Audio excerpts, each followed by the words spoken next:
오늘부터 4주 동안 복음서를 읽게 됩니다. 마태, 마가, 누가, 요한, 복음서죠. 복음서는 예수님의 생애에 관한 글입니다. 예수님의 생애에 관한 글이 왜 필요하냐면 예수님이 누구시고 예수님이 무슨 일을 하셨는지 그의 생애 전체를 통해서 이해하자는 겁니다. 물론 요약해서 예수님이 누구시다라고 한두 마디로 정의할 수 있습니다. 또 예수님이 이런 일을 하셨습니다 해서 1, 2, 3번으로 요약할 수 있습니다.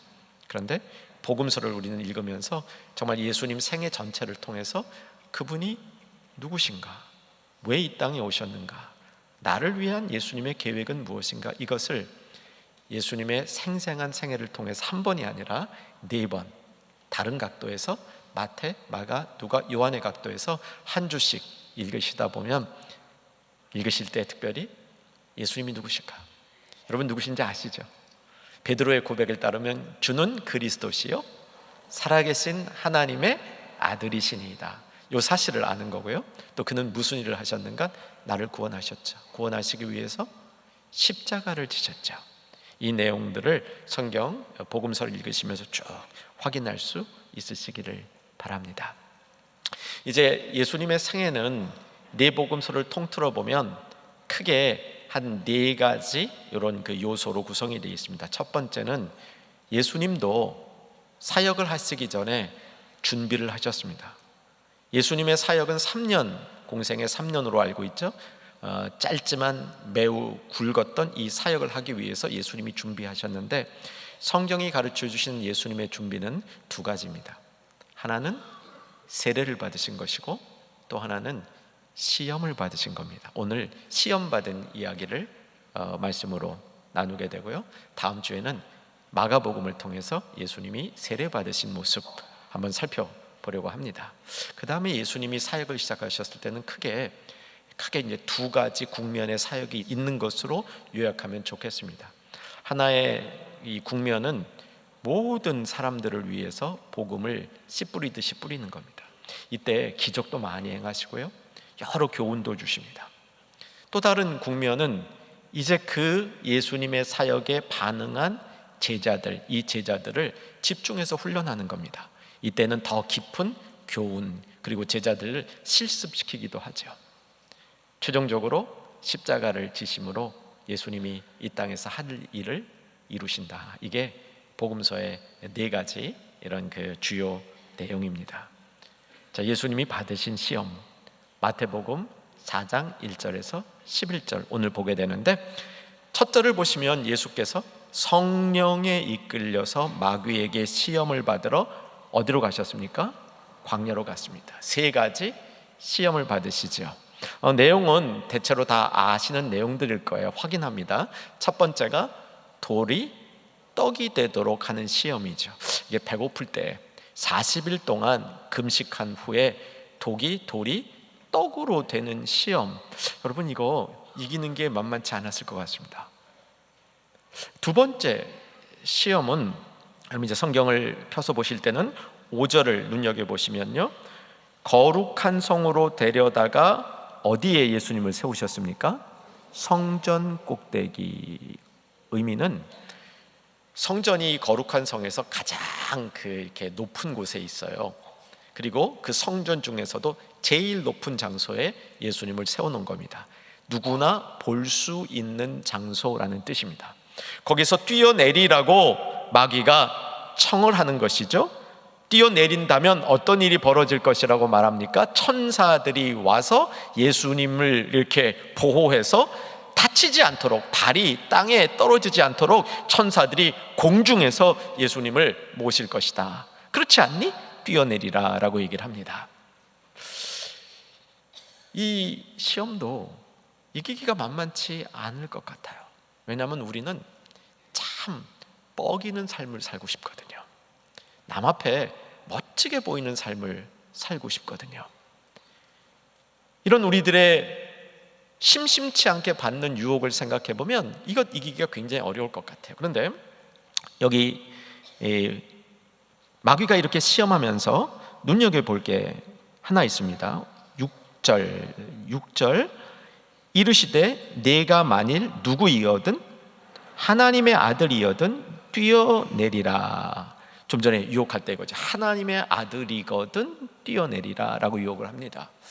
자, 예수님이 하나님의 아들이십니까 아니십니까? 하나님의 아들이에요. 마귀가 그거를 알았을까요 몰랐을까요? 알았어요. 마귀는 저와 여러분보다 똑똑합니다. 하나님에 대한 지식도 저와 여러분보다 많이 알 가능성이 매우 높습니다. 내가 아는 하나님의 지식을 마귀도 모를 것이라고 생각하지 않았으면 좋겠습니다. 내가 아는 하나님에 대한 지식, 경험은 마귀도 다 알고 있어요. 그래서 네가 하나님의 아들이거든 이라는 요 꼬임은 어떤 꼬임이냐면, 성전 꼭대기에서 뛰어내릴 때 천사가 너를 받아주면 그때 하나님의 아들로 인정된다는 뜻이 아니에요. 그건 다 알고 있는 얘기예요. 네가 하나님의 아들이지 않니? 그러니까 당연히 뛰어내리면 천사가 받아줄 거 아니니? 그거 한번 보여봐. 이런 유혹인 겁니다. 사랑하는 여러분, 우리가 받는 유혹 가운데 이렇게 자기를 드러내고 싶고 자기를 자랑하고 싶고 내가 뭐 조금이라도 있으면 그것을 많은 사람에게 알려서 야 대단하다 라는 소리를 듣고 싶은 것은 적지 않은 인생의 소망이죠. 그렇기 때문에 유혹도 될 수 있다는 겁니다. 그 앞에 먹는 문제, 여러분 이거 쉬우세요? 저는 사실은 얼마 전까지만 해도 먹는 문제에서 저는 좀 자유롭다고 생각을 했습니다. 제가 못 먹는 음식이 몇 개 있어서 그렇지 식탐을 해본 적은 거의 없는 것 같거든요. 여러분 어떠세요? 식탐이 좀 있으세요? 없으세요? 있는 분들이 꽤 많더라고요. 저는 다 사람들이 저 같은 줄 알았어요. 근데 의외로 식탐 있는 분들이 전 많은 거를 최근에 깨달았습니다. 근데 그러던 제가 요즘은 어떤 현상이 일어나냐면 가끔 신경질을 내는데 보니까 배고파서 내는 거야. 여러분 그런 경험들 많이 하셨을 것 같아요. 이게 좀 나이 들면서 그런 현상들이 생기는 것 같아요. 그러니까 이게 당 떨어진다 그러나? 어쨌든 이게 이 배고픈 거 참는 게 쉽지 않아요. 우리가 마음 먹고 금식 며칠 했습니까? 이런 도전을 하지 않는다 하더라도 우리가 점점 이 시대를 살아가면서 21세기를 살아가면서 내 육신이 요구하는 것을 안 하는 것이 쉽지가 않습니다. 이 세 번째 마귀의 시험이 뭐였냐면, 세 번째 마귀의 시험은 지극히 높은 산으로 데려가죠. 8절 눈으로 따라와 주세요. 마귀가 예수님을 지극히 높은 산으로 이렇게 데리고 가서 천하 만국에 뭐를 보여줍니까? 영광을 보여줘요. 이것도 인간의 자랑하고 비슷한데 조금 이제 그 각도가 다른 것 같아요. 만국의 영광을 보여주면서 그 다음 같이 한번 읽겠습니다. 9절입니다. 시작. 이르되 만일 내게 엎드려 경배하면 이 모든 것을 내게 주리라. 이 세상의 영광을 갖게 한다는 거예요. 이거는 어떻게 보면 권력 같은 거예요. 권력 같은 거, 지배력 같은 거. 세상을 지배할 수 있는 권한을 너에게 주겠다고 얘기를 합니다. 이거 유혹되지 않을까요? 여러분들은 지금 이게 마귀의 시험인지 알고 하니까 좀 이렇게 섬뜩도 하고 이렇게 경계도 하고 그래서 안 넘어갈 것 같지만, 이게 마귀의 유혹인지 모르고 우리가 삶의 바쁜 현장 속에서 열심히 인생을 살아가다가 이런 유혹들을 마주칠 때 넘어가는 거예요. 좀 지배하고 싶지 않으세요? 다스리고 싶지 않으세요? 좀 많은 거 갖고 싶지 않으세요?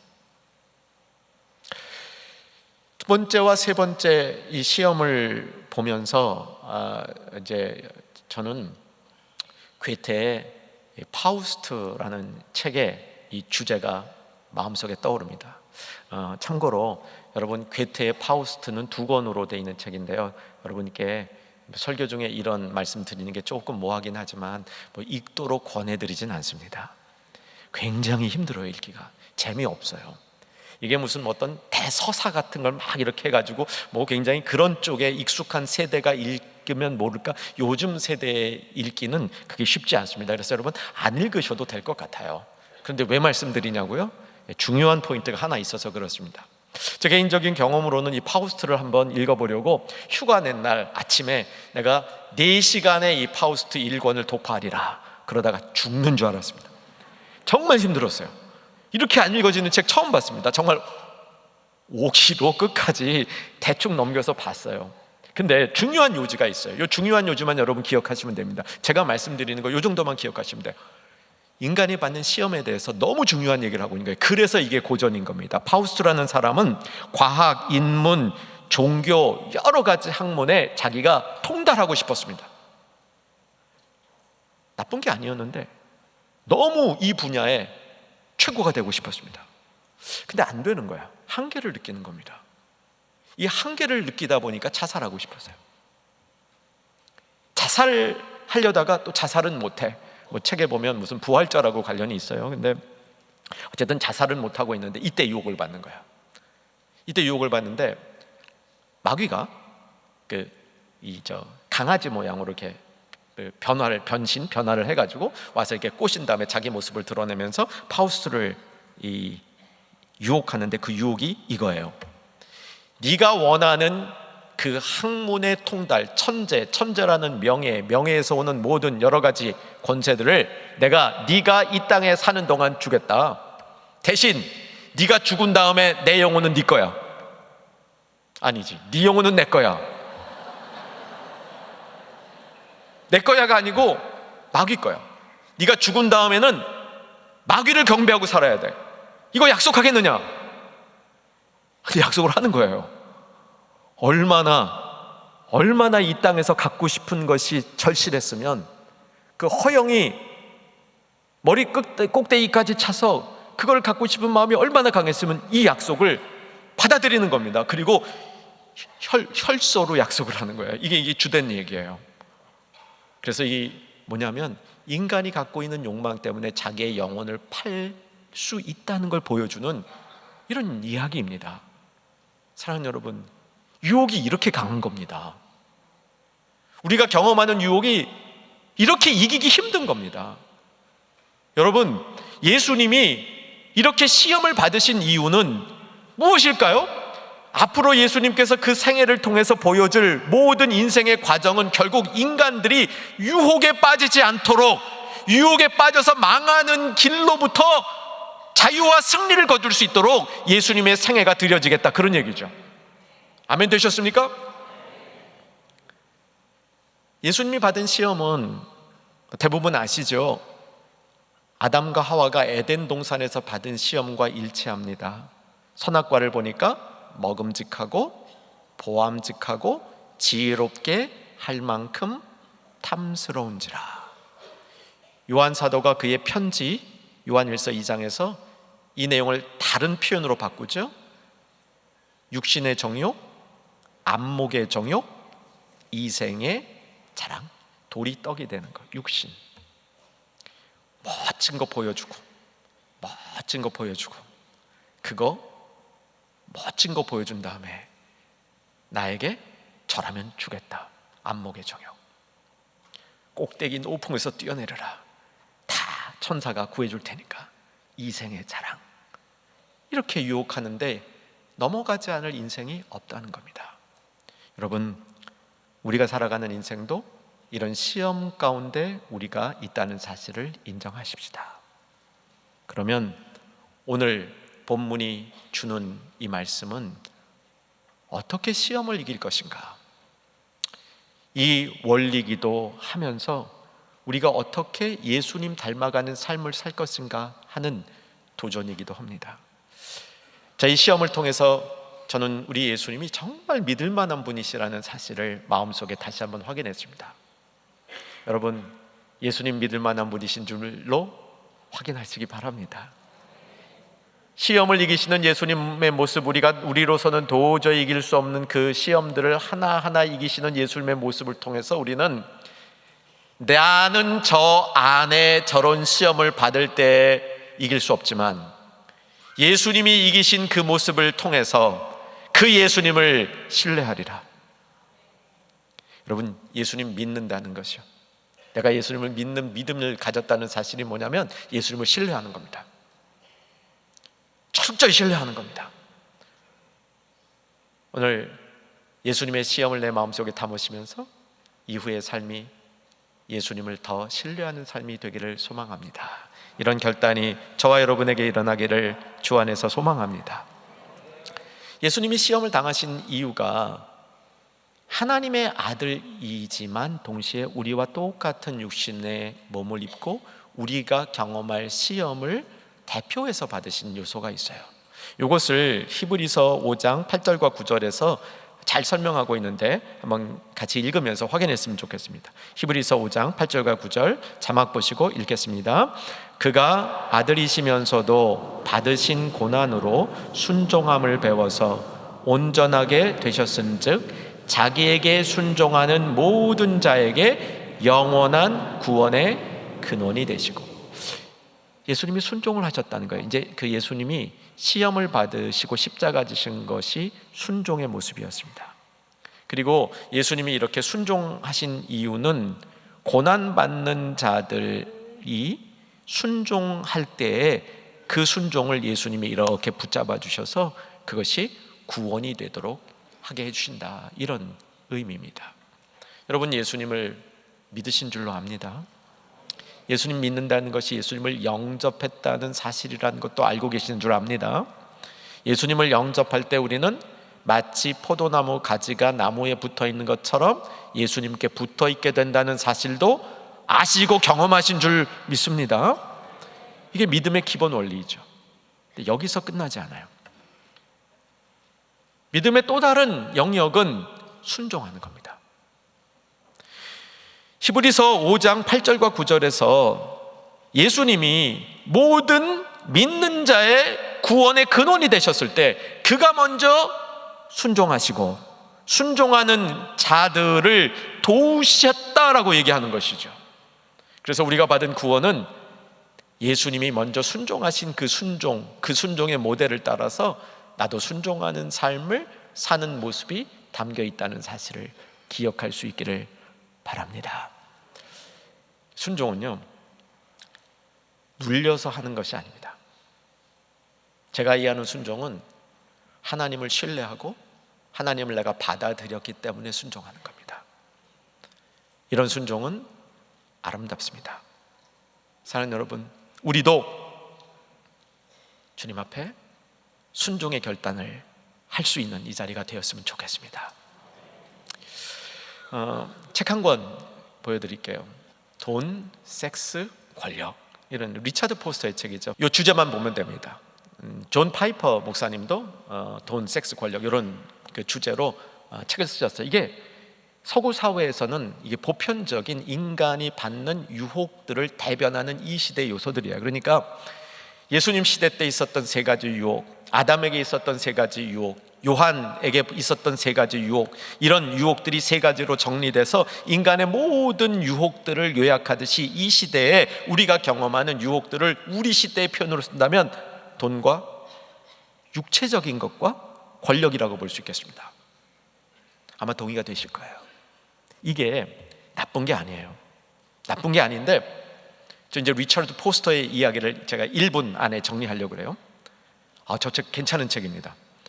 근데 저게 나쁜 게 아닌데 이 세 가지가 제일 사탄이 틈타기 쉬운 곳이라는 거예요.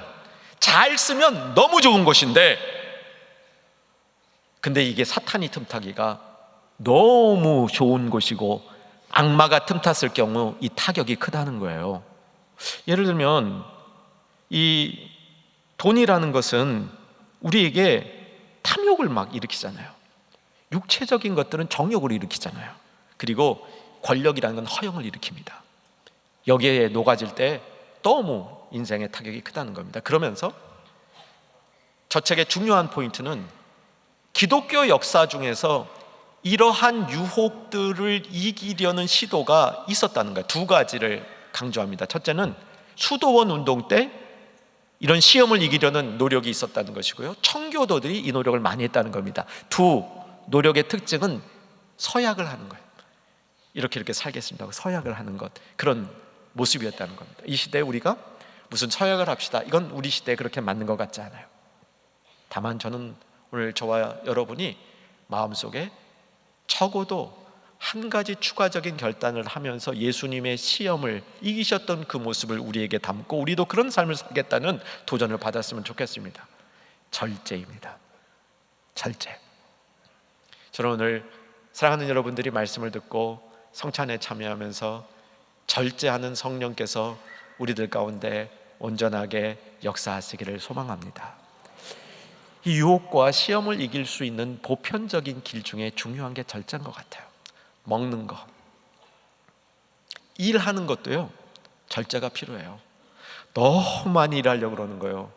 이것도 우리에게 탐욕일 수 있습니다. 그걸 통해서 사탄이 아주 쉽게 틈탈 수 있습니다. 예수님이 하셨던 그 모습을 따라가면서 우리가 우리의 삶을 주님 앞에 드리며 믿고 순종하고, 아멘, 믿고 순종하면서 그 위에 절제를 더할 때 오늘 시험을 이기신 예수님의 모습 우리도 따라가는 복된 성도 되실 줄로 믿으시기 바랍니다.